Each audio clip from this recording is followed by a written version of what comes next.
Mr. President, Senator from Arizona.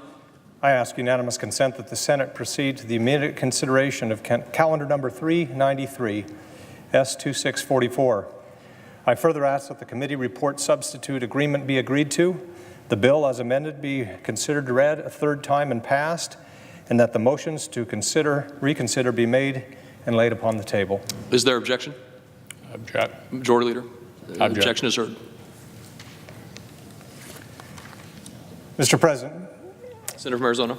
I rise today to speak in defense of the Special Counsel Robert Mueller and to defend the vital role he has played since May of last year in yet another act of service to his country in what has been a lifetime of distinguished service. For his trouble, Mr. Mueller has been accused repeatedly and without basis in fact of conducting a witch hunt in the course of his current investigation by none other than the President of the United States. And so, I would like to take this opportunity to say a few words about what Special Counsel Mueller and his team have been investigating and why, as the point of this vital investigation seems to have been purposely confused and maligned by the White House in a rather alarming way. At the end of these, as my colleague from Delaware, Senator Coons, and I have made a unanimous consent request to bring this to the floor, but it has been objected to already. This bill is designed to do one thing: protect the integrity of the Special Counsel's investigation and spare it of any influence and interference from the executive branch, including from those who may themselves be the subjects of that investigation. Mr. President, the findings of Mr. Mueller's investigation are of utmost importance to the security of this country and to the well-being of our democratic institutions as well. In America, as we all know, no one is above the law. Our doctrine of separation of powers and the independence of the judicial system is what sets us apart from lawless countries. And presidents do not get to determine who gets investigated and who and what does not. For the record and for history, this special counsel was appointed to thoroughly investigate the attacks on our electoral system by elements of the Russian government during the lead-up to our 2016 general election. How such an investigation can be the cause of controversy is beyond me. Surely we all recognize that it is essential to understand this new form of foreign aggression so that we might better defend America against such attacks in the future, right? One would think that there would be unanimous national resolve to get to the bottom of such aggression from an enemy foreign power, especially a foreign power with whom we spent much of the second half of the 20th century locked in a global ideological struggle with, especially in their renewed aggression towards us, as they've targeted the institution that we have, and they don't: free and fair elections. Vladimir Putin knows that he could not defeat us on the battlefield, and he knows that the ideas at the center of his former empire were soulless and bankrupt. So he wants to rob us of what makes the United States superior to his autocracy. His goal is to turn us against ourselves, and in doing so, to destroy our democracy. This is a matter of grave national importance. This is not a moment for our national leadership to be weak or irresolute or compromised in any way. But some of us in Washington have seemed strangely incurious about just what the Russian malefactors did to America in 2016 at the direction of Vladimir Putin. Our president has been so incurious that at times over the past 2 years, he's been eager to accept Putin's denials at face value. In fact, our executive branch has generally been in such a state of denial about the attacks on our democracy that the White House has not been aggressive at all in defending against future attacks. I defy any of us to name a threat so grave to which the government of the United States, that we, all of us, including this Senate, has responded so lackadaisical to. Why is that? With the firing of the Attorney General and in my view, the improper installation of an acting Attorney General who has not been subject to confirmation by this body. The President now has this investigation in his sights, and we all know it. My purpose here is not to divine the President's motives in his seeming determination to sow doubt about and to curtail Mr. Mueller's investigation. If, as the President says, there was no involvement by anyone in his campaign with the Russian malefactors, then this investigation, properly conducted, will discover and document that. But Mr. Mueller has already brought dozens of indictments against Russian nationals, and it is in the national security interest of the United States to fully understand what they did to us in 2016. If the President doesn't understand this, we must. If he doesn't prioritize that, we will. We, all of us, talk much in this place about the defense of all that we hold dear. Those are the words that we speak. All that we hold dear. What do we actually mean when we say those words? Speaking personally, I can't think of values held more dear than the independence of our judicial system and an electoral system free of malign influence, either foreign or domestic. When I think of the things that we must hold dear, those things are right at the top of the list. It is our sworn oath to keep it that way. One further note on this unanimous consent request that has just failed today. Senator Coons and I are prepared to make it again and again until there is a vote on this vital bipartisan legislation on the Senate floor. And I have informed the Majority Leader that I will not vote to advance any of the 21 judicial nominees pending in the Judiciary Committee or vote to confirm the 32 judges awaiting confirmation on the Senate floor until S. 2644 is brought to the full Senate for a vote. Thank you, Mr. President. I yield to the senator from Delaware. Mr. President. Senator from Delaware. Mr. President, I first want to thank my colleague and my friend, Senator Flake, the senator from Arizona, for joining with me today in the floor and calling for action on a balanced bipartisan bill to uphold the rule of law, to avoid a constitutional crisis, and to secure the ongoing position of Special Counsel Robert Mueller as he moves to complete his investigation. This is a critical moment. Just a week ago today, President Trump forced the resignation of his Attorney General, Jeff Sessions, and effectively stripped Deputy Attorney General Rod Rosenstein of his authority to supervise the ongoing investigation by Robert Mueller, an investigation which, I'll remind you, just the same day that he forced Attorney General Sessions' resignation, the President attacked publicly as a hoax and a witch hunt. Now, let's just take a step back to remember the bigger picture here. Robert Mueller, a career federal law enforcement leader, a decorated combat veteran, a lifelong Republican, is leading an investigation into a foreign adversary's attack on our last election. This isn't about relitigating that election. It isn't about partisan politics. It is about protecting our democracy, as my colleague, Senator Flake, said, about protecting what defines us as a democracy. Yet our president is now in a position easily to interfere with or even end the Mueller investigation. Compounding that threat is the person who has been appointed as the acting Attorney General, Matthew Whitaker. I have separate concerns about Mr. Whitaker's novel legal theories well outside the mainstream about whether his experience makes him an appropriate person to be acting Attorney General, whether his appointment is consistent with the Constitution and federal law, but I'll leave those concerns for another day. At the moment, I think Mr. Whitaker's comments about the Mueller investigation made a year ago make him a clear and present danger to the independence of the special counsel. In an editorial last year, Mr. Whitaker argued Mueller is dangerously close to crossing a red line, following reports he was looking into the president's finances. He said that without any examination of the facts or evidence.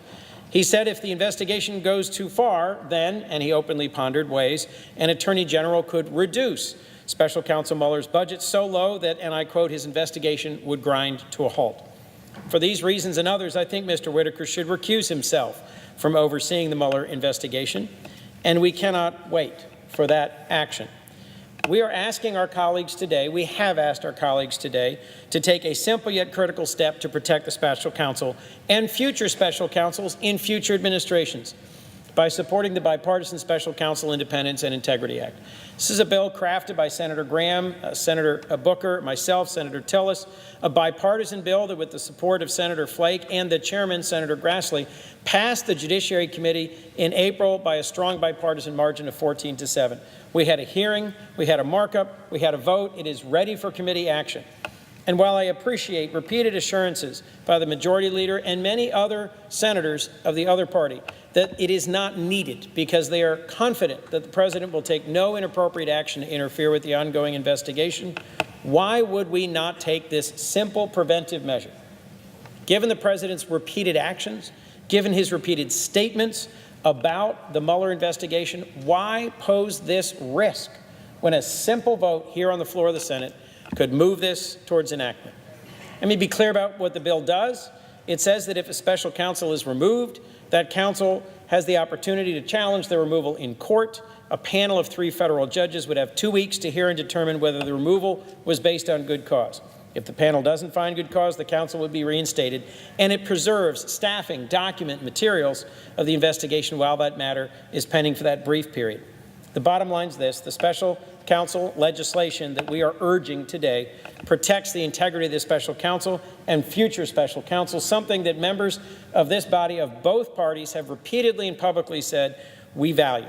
It strengthens the rule of law, it strengthens the principle that no one is above the law, and it ensures that we are not back on this floor trying to unravel an emerging constitutional crisis should the president precipitously act, or should Matthew Whitaker precipitously act to impede Special Counsel Mueller's ongoing investigation. Let me close today by asking my colleagues who are listening to consider the fundamental principles that form the basis of our democracy: free and fair elections, respect for the rule of law, strong independent institutions that deliver justice impartially and transparently. It's because of these principles enshrined in our founding documents that the United States has grown from a fledgling experiment at that time on the very fringes of world civilization to a strong, vibrant, inclusive nation that is a beacon for the world and the most sustained and greatest democracy in the history of the world. But we cannot take these principles and we cannot take the institutions of our democracy for granted. They don't protect themselves. Every now and then, when founding principles are threatened, we have to demand elected officials put aside disagreements and come together to defend them. This is one such moment. So I'm grateful to my colleague from Arizona for his statement and his leadership today. I am confident, if given the opportunity to come for a vote, this bill would get at least 60 votes, having spoken to colleagues on both sides of the aisle yesterday and today. And I am puzzled as to why there are leaders in this body who continue to have great confidence given the president's statements and actions. I think the time for action is long since past. We should have taken that action today. I will continue to work tirelessly with my colleague from Arizona until we secure passage of this bill. And with that, Mr. President, I yield the floor to my colleague and co-sponsor, the senator from New Jersey. Senator from New Jersey. First of all, I just want to give my gratitude to both of the senators who spoke before me. My friend and Senator Coons, my friend Senator Jeff Flake. I want to especially thank Jeff Flake for his willingness not just to lead with words, but to make a commitment on the Senate floor that he will not be voting on judicial appointments until this is brought to a vote. Senator Flake and Senator Coons have really said pretty much all of what I was going to say. And so perhaps just very succinctly and very candidly, I just want to reiterate this moment that we're in and the gravity of the moment we're in. This bill is not a not a partisan piece of legislation. It comes from a bipartisan effort that started many months ago when Senator Graham and I started talking, Senator Tillis, Senator Coons started talking many, many months ago, not just for this moment in history, but also understanding that we have a flaw in our system that does not have an appropriate check and balance on a presidential power that can put them in a position where they are not subject to the laws of our land. This Special Counsel Independence and Integrity Act came from a bipartisan effort to try to make sure we have appropriate checks and balances to prevent a constitutional crisis. It's actually a forward-thinking bill. It's the understanding that we should not be reactivists in the cause of our democracy, but proactive in preventing and securing the great nation and our laws and our rules that we all cherish. And so to see a bipartisan bill worked on, crafted, compromised, brought to committee, be voted out of committee, to see a bill languish now without a vote that I agree with Senator Coons would get more than 60 votes and would provide a reasonable check and balance.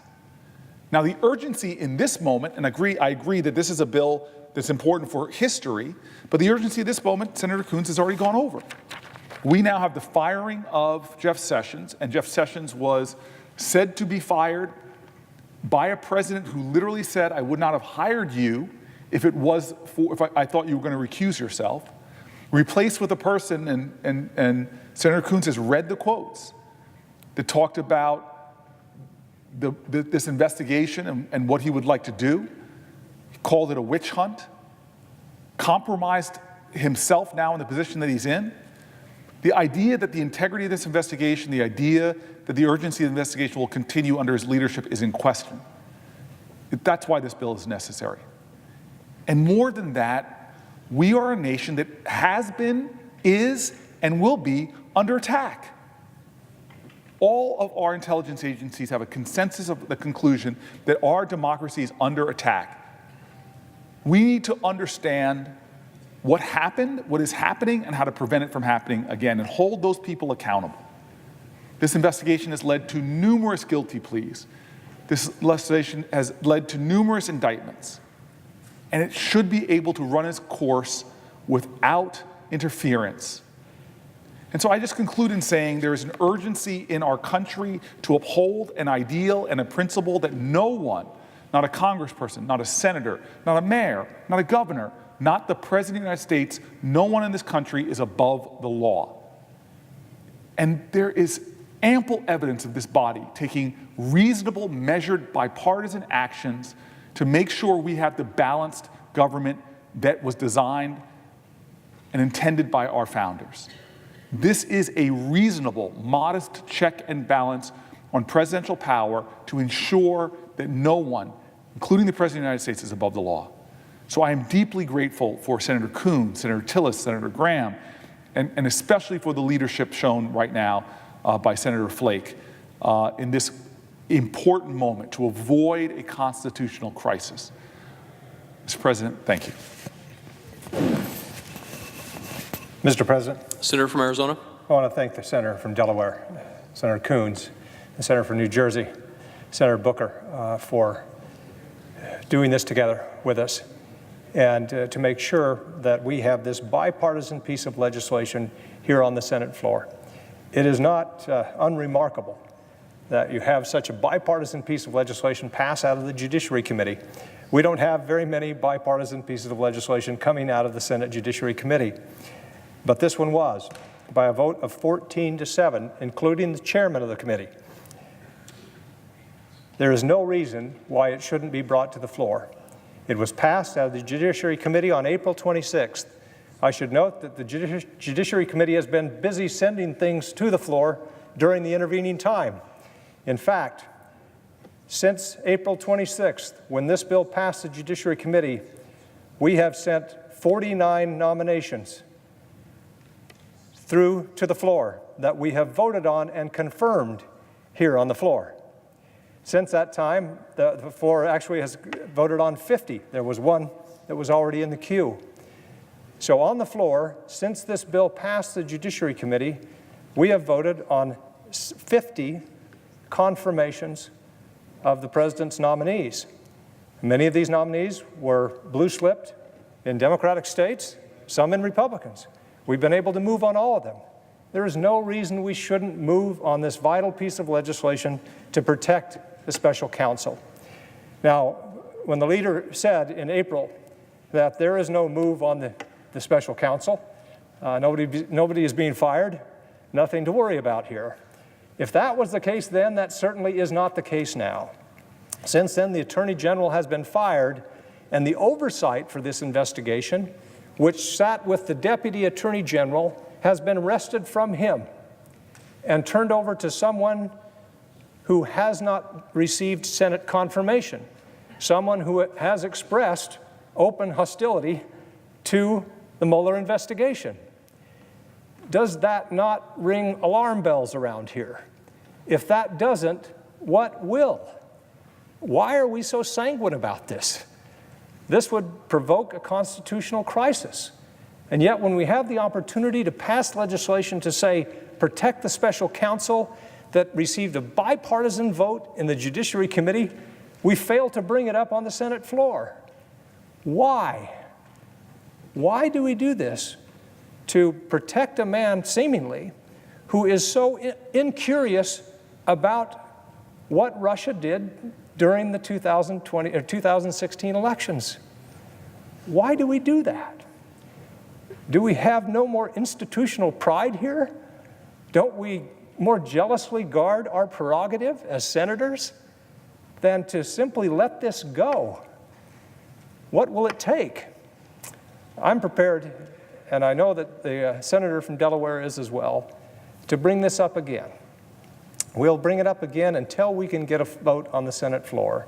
I hope that in the next few days and in the coming weeks that the public will rise up and say this needs to be done. A bipartisan piece of legislation that has passed the Judiciary Committee ought to be brought to the Senate floor for a vote. We're not saying it has to pass, although we think it will. We're sure it will.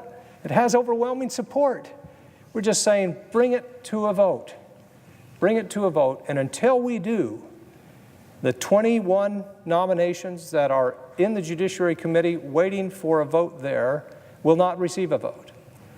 Nor will I give my vote to the 32 nominations that are sitting here on the Senate floor. So this is important. This should be a priority.